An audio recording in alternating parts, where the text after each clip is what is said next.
It's Friday the 12th of March and my name's Steve Newsham, Community Governor and Link Governor for Pupil Premium. So I've come down to the school today just to talk to some of the team about all the great work they're doing in relation to supporting pupils through Pupil Premium grants.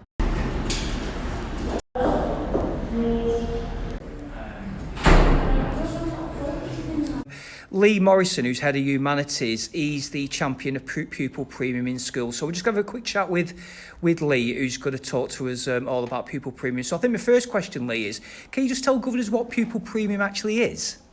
Hi, sure. So the Pupil Premium is an amount of money, amount of extra money that the government provides to help disadvantaged students. So Lee, how much does the school receive in Pupil Premium grants, roughly?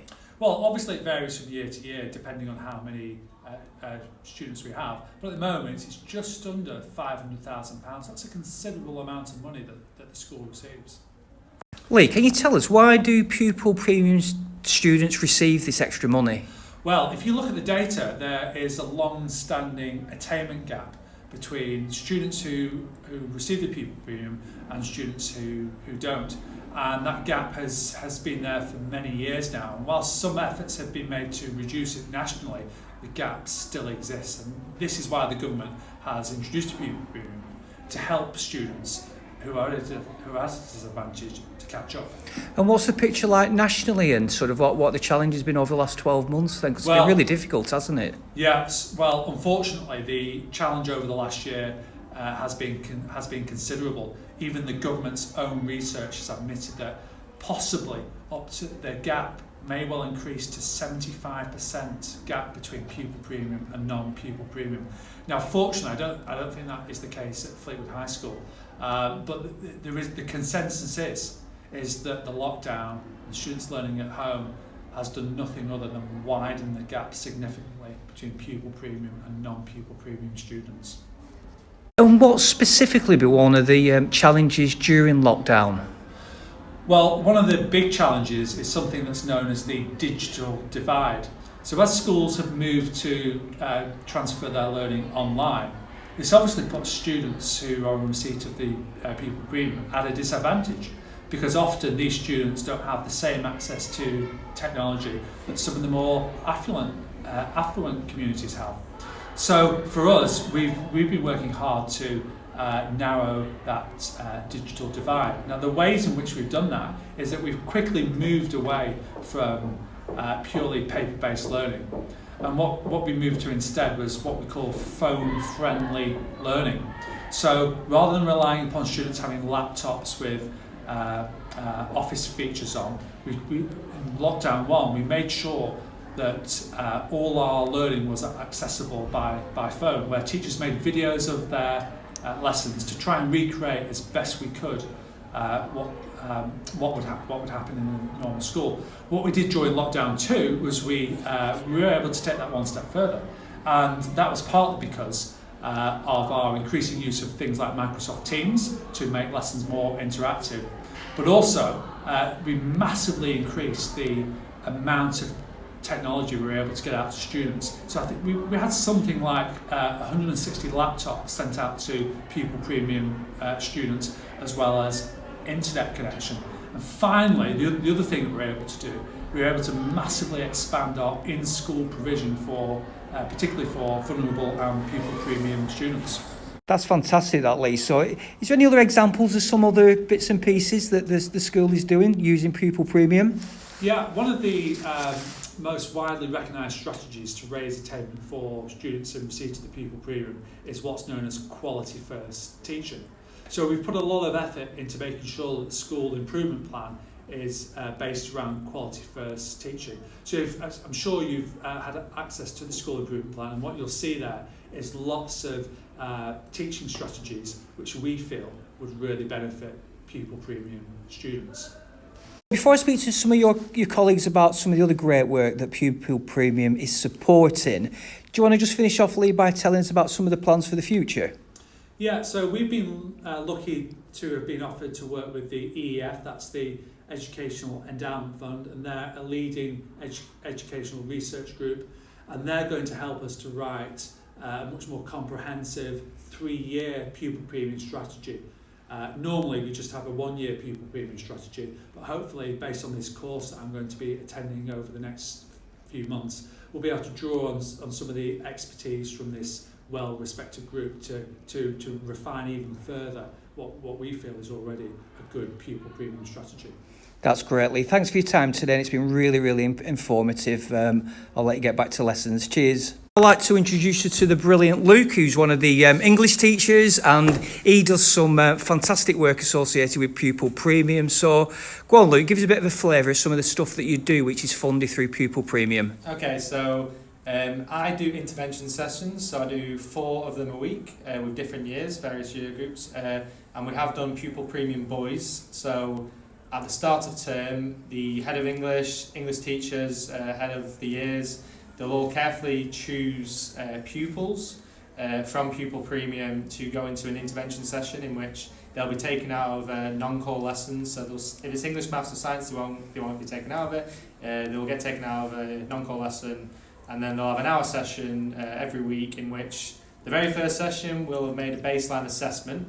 So this is like a mini test in which we'll be able to see their gaps in knowledge, and we'll be able to address them in our future lessons, and it helps with our planning of what they need to do in order to fill in those gaps. And then by the end of the term, they'll have progressed a lot in terms of their knowledge of certain aspects of the curriculum. So at the very end of the at the very end of the term, they'll have a test in which we'll mark.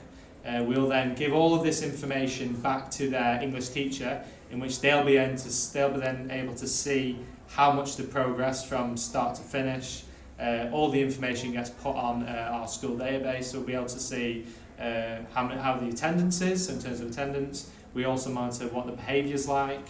We also monitor their willingness to learn, their attitude to learn, and we'll also monitor their progress in terms of their knowledge. Fantastic, Luke. And without giving away any names, any brilliant success stories, any sort of, because they must really benefit from the stuff that you're doing. Yeah, absolutely. So yeah, I won't be able to put names on any of the students, but there's been a few students who are Pupil Premium but also had some behavioural issues, but they actually found that being in a room with just 2 or 3 pupils rather than 20 pupils where they can actually be heard, they found that it was much easier to actually address what they actually needed to do, because when you're in a class with 20 or 30 pupils, you kind of can blend in the background, and then you feel like your voice is not being heard. But when you've got that face-to-face contact with just a few pupils, your voice is always heard. So in terms of progression, you can actually see as a teacher but also as the pupil, okay, I've actually got better as the weeks have gone on.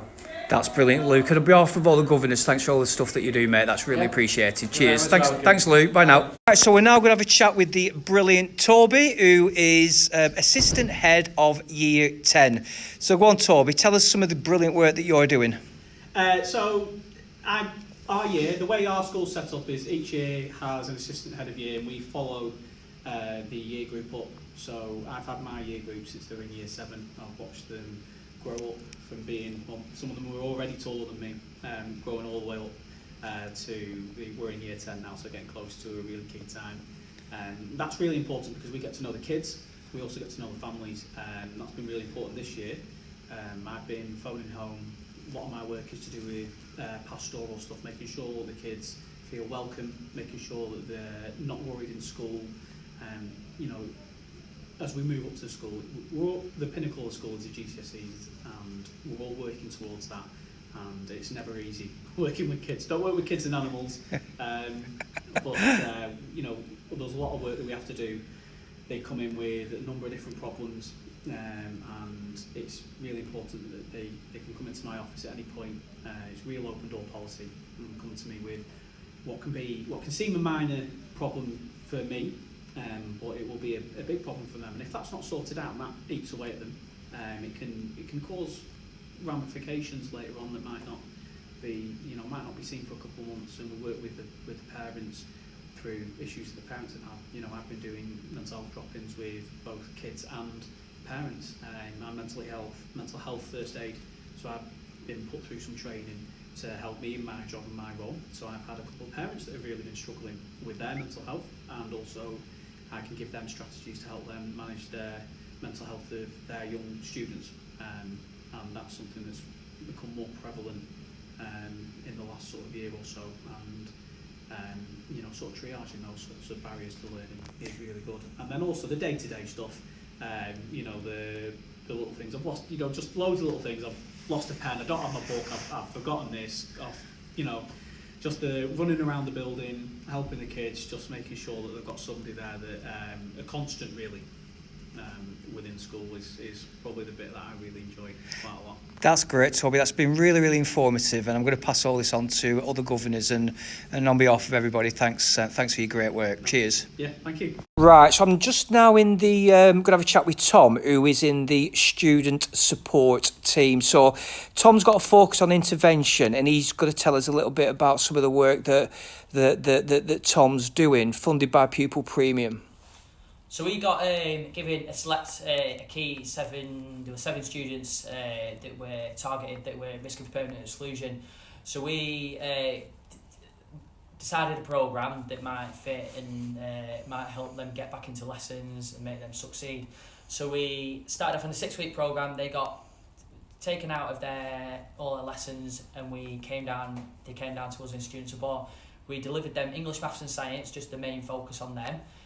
We observed them, we talked to them, we sat down with them, we had one-to-ones with them, and we were trying to find the root cause of the behaviour and what was happening upstairs, why they were being sent out of lessons, why they were being excluded.